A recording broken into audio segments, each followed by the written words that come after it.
pace was good. Welcome to part 2 of my movie pickups. I apologize, it's been a couple of days, just been busy with work and shit like that. But without further ado, I'll show you the first movie of the video. This movie, Off the Hook, released in 1999. Pretty much this is like an autobiography of the group Posnek, the South Bronx group, you know, from the Bronx. You know, this is them, you know, showing how they came up, you know, before they started their career. You see Walter here, you see Lorenzo, the two members of the group. And, you know, pretty much Walter, he's kind of like the not to say happy-go-lucky, but the guy that's actually on the right path. Whereas Lorenzo, he's like the opposite, you know, he's like in the streets selling drugs, doing wrong things, the shit that he's supposed to do, you know, just kind of like the hard-headed, knucklehead type of dude, you know what I mean? But, you know, Walter talks some sense into him, and, you know, it's like, yo, we just start with this group, Posnek, you know, because he's like the more positive dude, Walter's more the positive cat, and Lorenzo's more the negative dude, like I said, because he's doing the drugs and, you know, sticking up dudes and shit like that. And they get together, you know, stuff like that. I'm pretty sure if you guys know about Posnek, you know that there was a member that died because he got shot, and Lorenzo was the member. And so, like, this movie is pretty much a dedication to him, you know what I mean? But it's actually pretty good, very low budget, gritty. The score is done by Lord Finesse, so, you know, Lord Finesse, he's nasty with the beats. He's actually one of my favorite producers of all time. But yeah, Off the Hook, released in 1999. Go pick it up if you like late 90s hip hop, hood movies, that type of thing. Then you got this movie Score, released in 1995. In a nutshell, this is pretty much the Japanese version of Reservoir Dogs, but a lot more bloodier, more action, stuff like that. Highly recommend it. Oh, before I go to the next movie, show you something.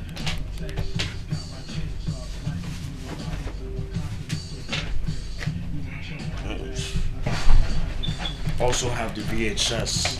I bought this 10 years ago at FYE, down at the Palm Beach Mall, which is no longer there anymore. They rebuilding it, but they make it into like an outlet. But anyways, I bought this at FYE like 10 years ago, and I got the DVD. So I thought I'd just show you guys that. So it shows how much I like the movie so much. But yeah, highly recommend it. Might be a little hard to find, but if you can find it, pick it up. Oh, and Off the Hook is actually out of print too. So is this, but you get it for dumb cheap, so. Alright. And we got Night Train Murders, released in 1975. Pretty much this is a movie about two girls that's in college. The movie it starts off in Germany. You know, starts off where, like, you know, these two girls, they're going home to Italy, because it's an Italian film. You know, they're going home for like Christmas vacation to visit their parents and stuff like that. But then you have these two guys who are on the run from the cops, because you know, they're just busy harassing people on the streets and shit like that. Cops see them, so they chase them. But then, you know, they jump on the train, the same train that these girls are going home to Italy to. So, you know, the guys meet them, they start harassing them, and, you know, the whole movie starts off from there. This movie's kind of like a lot of people like to say Last House on the Left. I kind of agree with that, but, you know, it's not as good as Last House on the Left. This movie's alright, could have been a little bit better. But this is Night Train Murders, released in 1975. Alright, then we got Infernal Affairs Part 2, released in 2003. This is pretty much the prequel to Infernal Affairs, the first one that I showed you the last video. You know, I already told you about the process of the plot of that movie. But like I said, this is when they were younger and stuff like that. But this movie here is a little bit better than the first one. This has a little bit more action, and the story is a little bit more easy to follow than the first one. But yeah, Infernal Affairs Part 2, released in 2003. There's a Part 3 which I didn't know. I have to pick up Part 3 just to complete the series, you know what I mean? But yeah, highly recommended. Then we got this movie called Strapped, released in 1993. Very dope movie, very underrated in my opinion. I don't hear too much people talk about this film. You know when it comes to hood movies, because people talk about Belly and Boys in the Hood, Menace to Society. But yeah, this movie right here, fucking underrated classic in my opinion. This movie's pretty much about Delquan, who's an ex-con. He's trying to get his rights, his life straight. He's a bike messenger in the city and stuff like that. But the movie starts off with these two teenagers, arguing some shit. They have beef with some shit. And one of the kids, just end up shooting the other kid, and he runs out.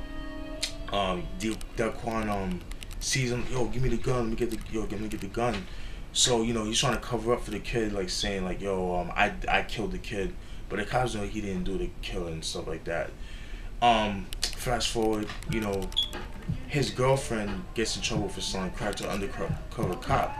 So he's forced to do something that he doesn't want to do, but he has to do it just to save his girlfriend.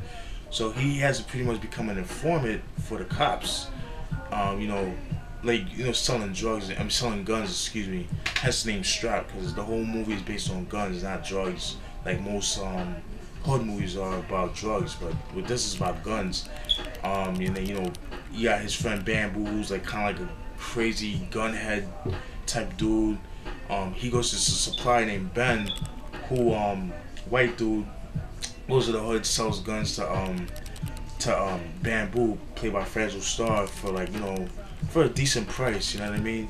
And then I guess he buys it like in bulks, and then he sells it like, kind of like a wholesaler pretty much, kind of like Costco for guns, to say the least. But but when Bamboo started bringing Delquan to the gun deals, Ben is kind of like iffy about Delquan. He's kind of like suspicious, like yo, I don't really want to fuck with you. I don't know you. Shit like that. Like yo, I don't want to do business with him if he's there. Bamboo's kind of like different. Like yo, that's my man. Blah blah blah. But like I said, Delquan is like an informant, and it just gets crazy after that. But yeah, highly recommended. You see people like Kumo D in the movie, Busta Rhymes, Das Effects, Fragile Star, like I said before. Chi Ali is in the movie. But yeah, highly recommended. If you like early '90s hip hop, when New York was New York, when New York was grimy and gritty and shit like that, this is the movie to pick up. Highly recommended. It might be a little hard to find, but not really. I got it for cheap for like $6 at FYE. You got it for $5.99. So yeah, Stripe, released in 1993, and this movie is actually Forrest Whitaker's directorial debut. So they'll just throw it out there. But yeah, Stripe, released in 1993. Then we got Night of the Living Dead, released in 1968. This is actually the Millennium Edition. This is the special edition.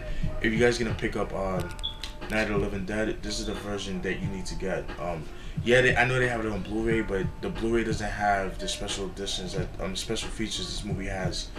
This version has, it has like the film parody, has like scenes from the Lost film, George Romero's films. There's Always Vanilla. Got a video interview with Judy Ridley. The last interview with Dwayne Jones, that played the black guy. I think his name is Ben in the movie. Stuff like that. Highly recommended, man. If you're into like special features like I am, this is the movie to pick up. This is the version to pick up. Highly recommended. Then we got Dawn of the Dead. This is the Ultimate Edition, released in 2003. This movie was released in 1978. Out of the trilogy, well, I'm gonna get into that. Very dope. This is the one that took place in the mall. Like they did the remake with Ving Rhames. This one is a fucking classic. This is highly recommended. Very entertaining. I definitely recommend checking this movie out. It takes place, like I said, in the mall and stuff like that. The guy Ken Foray, I'm pretty sure you guys know him from he played Keenan's father in the TV show Kenan and Kel that came out back in the mid 90s.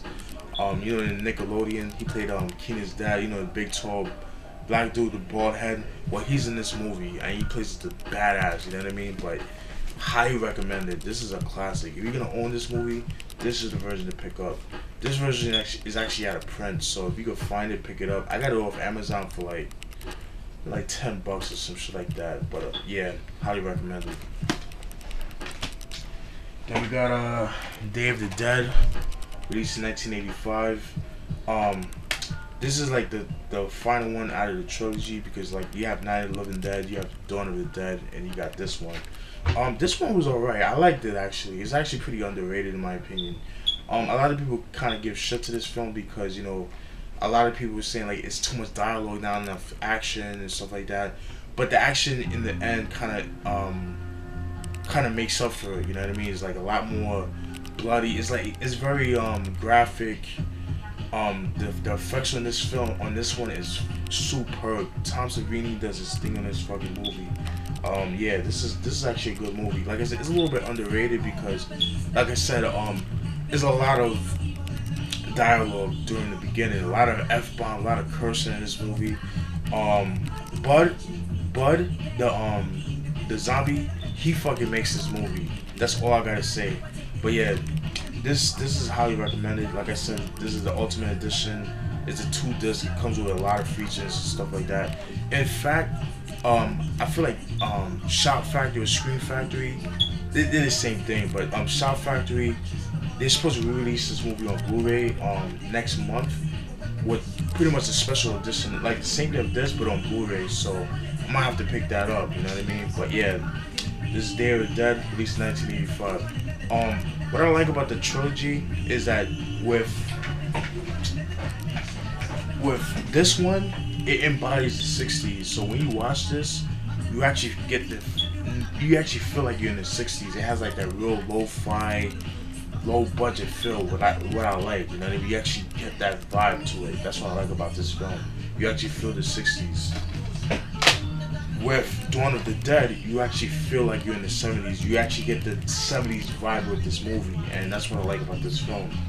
And with this, you actually get the 80s vibes to this movie. So it's actually, George Romero is actually a fucking genius when it comes to that. I don't know if he realizes that. He probably do, but you know. And that's what I like about these trilogy. Like you actually feel the decade within each film. That's what I like about, you know, about these movies. You know what I mean? Next movie, I picked up the other day when I went pawn shopping. Well, these rest of the movies I went pawn shopping, and you know got these for dumb cheap. You know, because pawn shops they always sell movies and you know whatever. But got the movie Scarface, released in 1983. Got the Blu-ray version. No, I did not get this at Walmart. I got it at the pawn shop, like I said. Yeah, man. I mean, I've seen this movie already. I've seen it a bunch of times, but I haven't seen it on Blu-ray yet. But from what I've heard great things about it being on Blu-ray. Probably when I get off, cause I'm off on Tuesday or Wednesday. They changed my days off. Fucking boss, fucking piece of shit. But anyways, you know, pretty much this. You guys know about this movie. You know, rags to riches, poor Cuban that comes to Miami. You know, he builds his way up, you know, in the drug game, stuff like that, and he becomes a big top dog and shit like that. He pretty much runs Miami, you know what I mean? But yeah, highly recommended. This is a classic. I do feel like this movie is a little bit overrated in my opinion, because a lot of people kind of cite this as the best gangster film. I kind of disagree with that. I like it. It's one of the best, but I don't think it's the best of all time. That's just my opinion. I kind of prefer Goodfellas over this film, but that's just me, you know what I mean? I don't know, I guess I'm prejudiced, I'm biased, I don't know, I kind of like, I've watched Goodfellas so many times that, you know, I don't know, I'm just more into like Italian mafia films, so I guess it's a bias towards me, towards that, but this movie is a classic, it's a must own. If you're gonna own this film, this is the version to own on Blu-ray, highly recommended. We got the movie Bullet, released in 1968. Classic film. This movie's pretty much about, there's a star witness who gets killed by the kingpin towards the twilight. Cause there's been like a couple of murders like a trial that has been going with some kingpin, some hoodlums and shit like that. Well, the star witness gets killed by the kingpin that they're doing the trial on. and you know, Steve McQueen played Frank Bullock played by Steve McQueen. He pretty much looks for you know, he's trying to avenge the death of the star witness and try to get try to get revenge and shit like that. There's a whole kind of, you know, cat and mouse chase and stuff like that. Kind of like a Dirty Harry type of movie, you know what I mean? Definitely has one of the best car chase scenes in all of film cinema. People like to say this is the best movie that has the best car chase scene. I don't know, man, because the movie French Connection with Gene Hackman, I mean, when he's chasing the guy from with his car, the guy's on the subway. I mean, he's going through all the cars and shit like that. By the way, that was real. That was improv, total improv, which I thought was fucking dope. I need to get that movie on Blu-ray, but yeah, Bullet released in 1968, highly recommended. Then we got the movie Belly, released in 1998. Then you had DMX. What a coincidence, you know what I mean? But classic hood movie, definitely one of my favorite movies of all time. This movie gets a lot of flack because you know a lot of people, especially a lot of film critics, you know, a lot of film critics, you know, they like to say, oh, the movie, the acting's horrible. Like, you guys gotta understand, these are not, you know, they're MCs, man. Like, they're not like, you know, they're not gonna be the best, you know, actors in the world. Don't expect Academy Award winning actors, but you gotta give them credit. Like, they actually played the role well because they actually lived that life that they played in Belly. Maybe they didn't kill motherfuckers, but maybe they did. I don't know. I don't know their personal life, but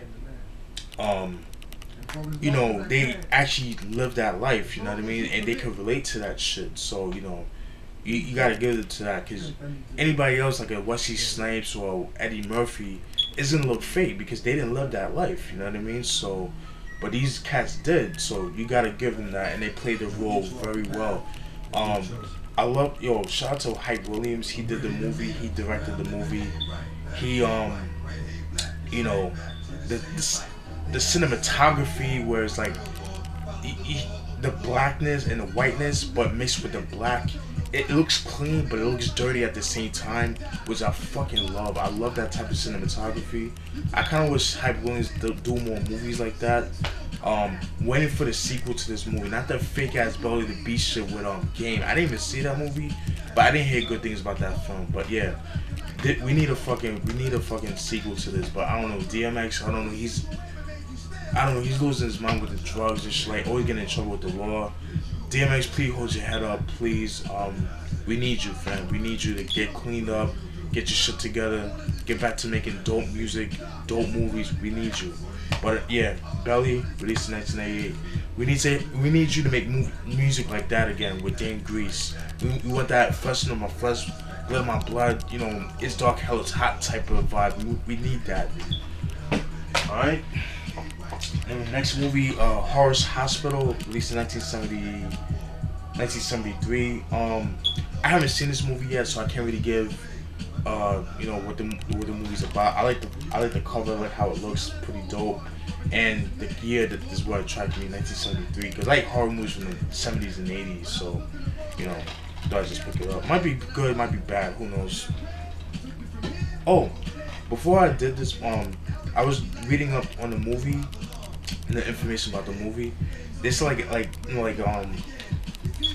the last night of filming this movie, they threw a party for this movie. I guess like for the release or whatever, or congratulations, or like, you know, kind of like the farewell party or whatever for this film. I guess one of the people in the movie made a cake, but they laced it with drugs, and everybody was all fucked up. I guess like only one of the producers, you know, kind of avoided, you know, eating the cake, which I thought was fucking cool, you know what I mean? But I don't know, that's fucking dope. I like hearing shit like that, you know what I mean? But yeah, this is Horror Hospital, released in 1973. Alright, then we got this movie, Pie, released in 1998. Very, very dope film. A lot of people don't really talk about this film. People know about it, but a lot of people don't know about it. It's considered like a cult classic, I would say. This movie is pretty much about a guy named Max. His real name is Maximilian Cohen, but I'm just calling him Max, just for the sake of time. You know, he is pretty much a numbers theorist. He's like a mathematician, pretty much, and he feels like whatever could be solved in nature, everything in nature could be solved by numbers, and you know, but like, and within the movie, he's known for getting like you know, kind of like he has like stress disorders, like stress disorder, and he gets like chronic headaches and stuff like that. And you know, without the movie, like it deals with his paranoia and stuff like that. Yeah, I highly recommend it. Movie, I loved it how it's filmed. It's black and white, has that real gritty, lo-fi feel to it. All my Jedi Mind Trick fans should know about this film. If you're a diehard Jedi Mind Trick fan, you should know about this film. Speech Cobras. That's all I'm gonna say. I said too much. I just gave you that little gem right there. But yeah, Pi, released in 1998. Pick it up.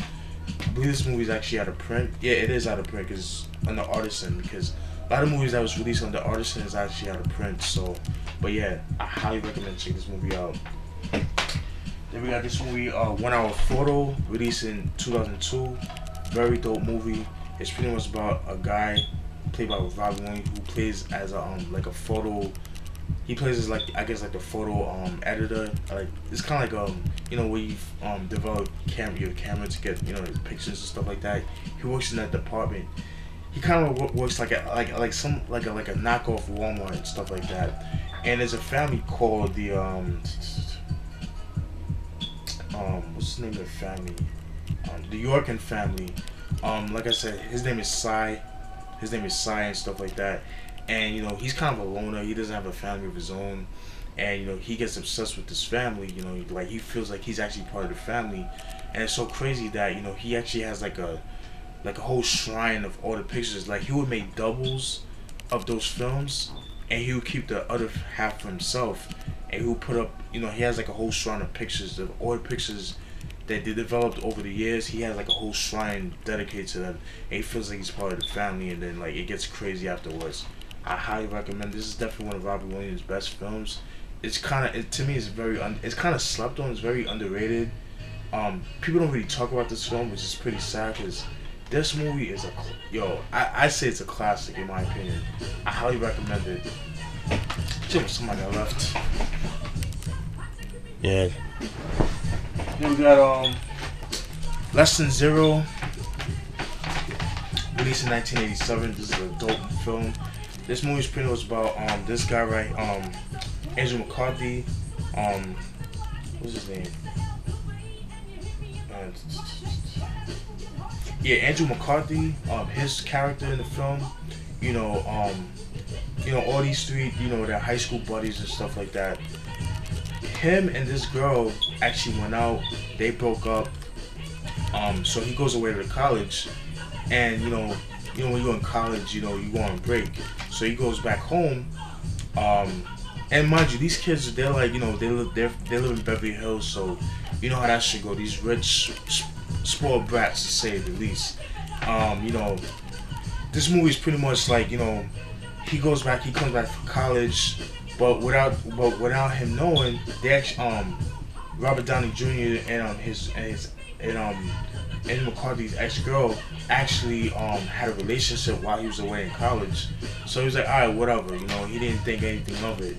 But then, you know, throughout the whole movie, you know, Robert Downey Jr.'s character gets hooked up on drugs, he gets hooked up on partying, you know, he's living a high life and shit like that, and then drugs just take a toll on him. And that's pretty much the whole premise of the movie, and it's like, you know, it's just him going out of control with drugs and stuff like that. Very powerful movie, very dope. I highly recommend checking this movie out. Less Than Zero, released in 1987. Then we got White Man's Burden. To put it in a nutshell, it's roles reversed. Kind of like what white people in the movie, they are placed in the middle to lower class in the film, while the blacks are placed in a higher class, in the upper class, stuff like that. Roles reversed.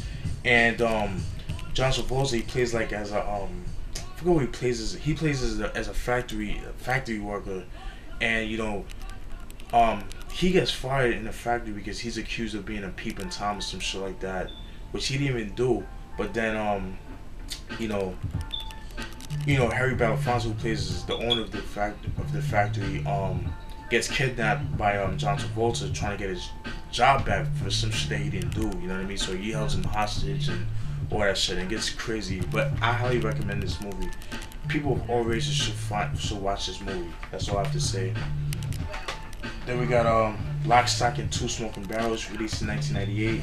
This movie is pretty much about these thugs. It takes place in London. Classic movie.